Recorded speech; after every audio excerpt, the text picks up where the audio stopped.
నమస్తే, welcome to our channel. నేను మీ ప్రియాంకారావు. సాక్షిలో ఈరోజు బ్యానర్ ఐటెం గురించి మనం మాట్లాడుకుందాం. ఎందుకంటే ఇది ఖచ్చితంగా మాట్లాడుకొని తీరాల్సిన ముఖ్యమైన అంశం. వాళ్ళు ఏం రాశారు అంటే, నాడు నెంబర్ 1, నేడు number 8. Is of doing business లో ఇది బాబు మార్క్ అంటే, అప్పుడు నెంబర్ 1 అంట, ఇప్పుడు నెంబర్ 8కి పడిపోయిందని చెప్పేసి నేను చెప్తున్నారు. నెక్స్ట్ ఏమంటున్నారు, పరిశ్రమలన్నీ పక్క రాష్ట్రాలకు, నీతి ఆయోగ్ సాక్షిగా తేటతెల్లం. పెద్ద ఎత్తున పరిశ్రమలు, ఉద్యోగాలంటూ 2 ఏళ్లుగా చేస్తున్న ప్రచారం పబ్లిసిటీ స్టంట్. కప్పం కట్టలేక పారిపోతున్న పరిశ్రమలు, అంతా విచ్చలవిడి అవినీతి, రెడ్ బుక్ రౌడీయిజం అంటున్న విశ్లేషకులు. రాష్ట్రంలో అచ్చంగా నడుస్తోంది బినామీలకు అడ్డగోలుగా కోట్ల రూపాయల విలువైన ప్రభుత్వ భూములను కట్టబెట్టడమే బాబు మార్క్ సంపద సృష్టి. ఇది సాక్షిలో రాసిన ఆర్టికల్. మరి నిజంగా నీతి ఆయోగ్ ఇదే చెప్తుందా? పక్క రాష్ట్రాలకి ఇవన్నీ వెళ్ళిపోతుంటే మన రాష్ట్రానికి వస్తున్న సంపద, కంపెనీలు మరి ఎక్కడి నుండి వస్తున్నట్లు? దీని మీద ఈరోజు మనం డిస్కస్ చేద్దాం. మనతో పాటు జనసేన పార్టీ రాష్ట్ర అధికార ప్రతినిధి కూసుంపూడి శ్రీనివాస్ గారు ఉన్నారు. ఆయన అడుగుదాం. నమస్కారం సార్. నమస్తే అమ్మా. సార్, ఈరోజు సాక్షిలో బ్యానర్ ఐటమ్ చూస్తే ఇది అబద్ధమా నిజమా తెలియట్లేదు. అంటే 8 ఇటు 1 ఇటు ఉండాలా, లేదంటే కరెక్ట్ ప్లేస్ లోనే పెట్టి రాశారా వీళ్ళు? నిజంగా పరిశ్రమలన్నీ పక్క రాష్ట్రాలకు వెళ్ళిపోతుంటే ఇక్కడ IBM వచ్చింది, అదొచ్చిందని ఎందుకు అబద్ధాలు చెప్తున్నారు? అంటే సాక్షి పత్రికలో వార్తలు అసత్యాలు అని స్వయంగా జగన్మోహన్ రెడ్డి గారు ఆయన ముఖ్యమంత్రిగా ఉన్నప్పుడు అసెంబ్లీలో ఒకసారి ప్రకటించారు. దాన్ని పదే నిరూపిస్తుంది సాక్షి పత్రిక. ఓకే, సరే, ఆయనేమో అబద్ధాలకి ట్రేడ్ మార్క్, కళ్ళార్పకుండా PhD చేస్తాడు దాంట్లో అబద్ధాలు. ఈ పత్రిక దాన్ని వండి వార్చడంలో ఇంక మించిపోయింది. అదేదో అంటారు చూసారా, బాప్ 1 నంబర్ బేటా 10 నంబర్ అని, వాళ్ళిద్దరూ తయారయ్యారు. సరే, నేను ఏమంటానంటే అమ్మ, ఈ రోజున ఈజ్ ఆఫ్ డూయింగ్ బిజినెస్ లో ఆంధ్రప్రదేశ్ రాష్ట్రం 8వ స్థానానికి పడిపోయింది. గతంలో 1వ స్థానాలకు ఉండేది. రాష్ట్రంలో ఉన్న పెట్టుబడిదారులందరూ కూడా బయట ప్రాంతాలకు పారిపోతున్నారని కొన్ని కంపెనీల పేర్లు కూడా రాశారు వాళ్ళు. అంటే అసలు ఇన్ని రకాలుగానా? సరే, తెలియక రాశారా, తెలిసే రాశారా? నేను ఏమనుకుంటానంటే, అంత జ్ఞానం ఉందని నేను అనుకోను వాళ్ళ పాత్రికేయం. ఎందుకంటేనమ్మా, మనం వాస్తవాలు మాట్లాడుకోవాలి. ఈజ్ ఆఫ్ డూయింగ్ బిజినెస్ లో 1వ స్థానంలో ఉండేది ఇప్పుడు 8వ స్థానంలో పడిపోయిందని చెప్పేసి అని నీతి ఆయోగ్ సంస్థ ఈరోజు నివేదిక ఇచ్చింది అని రాశారు. వాస్తవానికి నీతి ఆయోగ్ సంస్థ is of doing business index rankings ఇవ్వదు.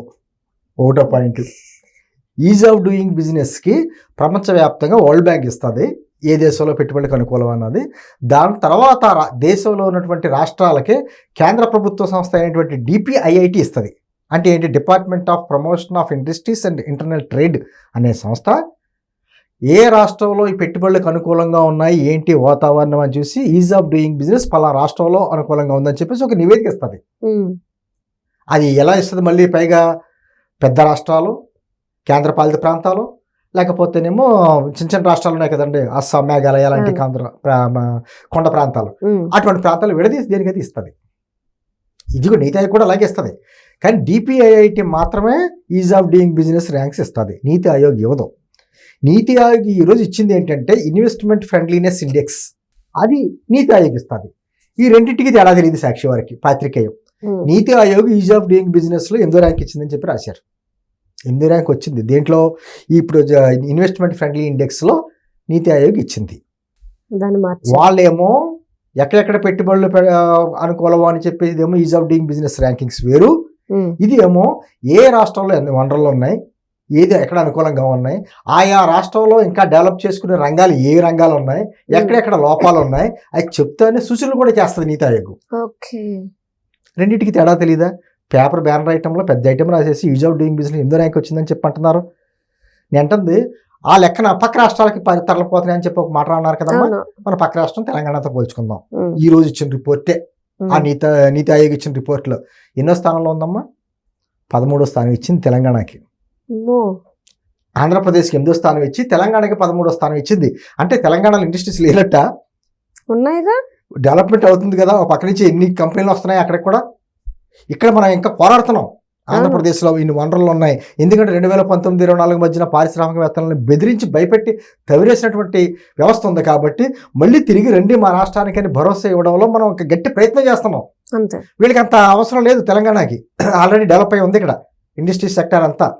ఐటీ సెక్టర్ కావచ్చు, ఫార్మా సెక్టర్ కావచ్చు, రియల్ ఎస్టేట్ అన్నీ బాగున్నాయి ఇక్కడ. అక్కడ మనం వనరులు చూపించి రమ్మని ఒక భరోసా కల్పించే కార్యక్రమాలు చేస్తున్నాం. అయినా కూడా ఆంధ్రప్రదేశ్కి 8వ ర్యాంక్ ఇచ్చి తెలంగాణకి 13వ ర్యాంక్ ఇచ్చింది. మరి ఆ మాట మాట్లాడరు వీళ్ళు. అంటే దేనికి దానికి ఒక వ్యత్యాసం ఏంటో తెలియదు.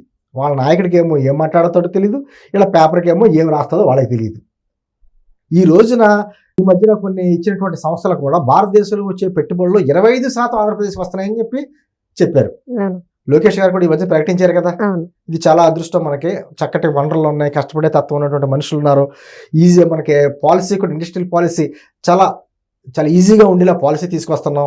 ఒక పక్క నుంచి ఇండస్ట్రియల్ సమ్మిట్ పెట్టి ఎక్కువ ఎంఓఏలు చేసుకుని ఎంఓఏలు మళ్ళీ గ్రౌండింగ్ అయ్యేలాగా కార్యక్రమాలు చేసుకుంటూ వస్తున్నాం. ప్రతి వారం కూడా కొన్ని కంపెనీలతో కూర్చొని కూడా మాట్లాడుతున్నాం. ఓన్లీ కేవలం ఎంఓఏలు చేయడమే కాదు, వాళ్ళు గ్రౌండింగ్ రావడానికి ఎటువంటి రాయితీలు కావాలనే దాన్ని మాట్లాడుతున్నాం. ఓ పక్క నుంచి ప్రతి వారం ఒక ప్రారంభోత్సవం శంకుస్థాపన జరుగుతుంది. అనంతపురంలో చూడండి, వెనకబడినటువంటి జిల్లా అయినటువంటి అనంతపురంలో ఎన్ని సంస్థలు వస్తున్నాయి ఈ మధ్యకాలంలో.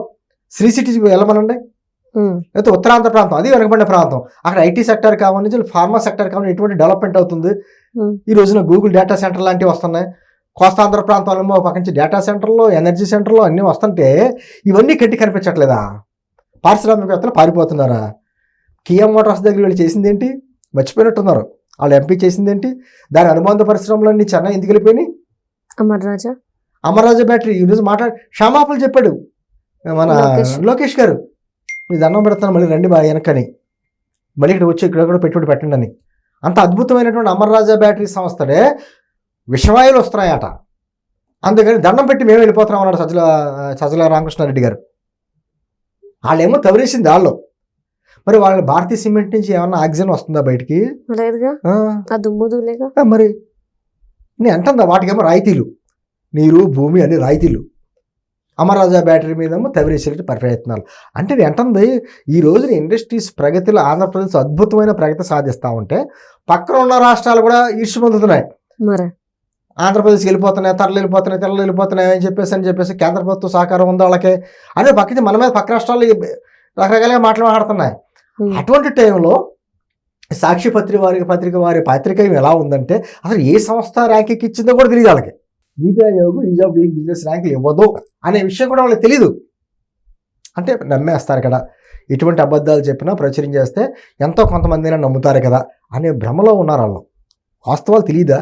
గతంలో మాకు 70 భారీ పరిశ్రమలు వచ్చినాయి అని చెప్పి వాళ్ళు పేపర్లు వేసుకుంటే ఎక్కడ వెతికినా కనపడలేదు ఆ పేపర్లో తప్ప.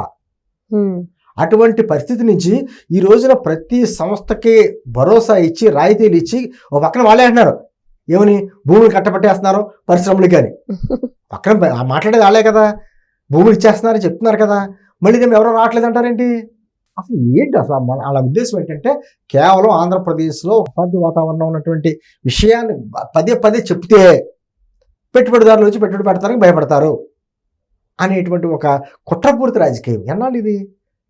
కనీసం ఆంధ్రప్రదేశ్కి పెట్టుబడులు వస్తున్నాయి కదా, సంతోషించాలిగా.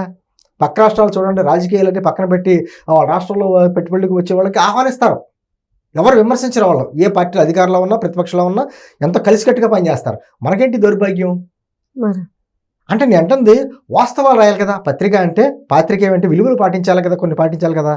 అసలు ఏ సంస్థ ర్యాంకింగ్స్ ఇచ్చిందో కూడా తెలియకుండా ఇటువంటి అసత్య వార్తలు ప్రకటిస్తూ ఉంటే ఇంకా సాక్షి పత్రిక ఆల్రెడీ టిష్యూ పేపర్ పేరు ఉంది, అది నిజమని 10 మంది నిరూపించుకుంటుంది అది. Right, thank you so much sir.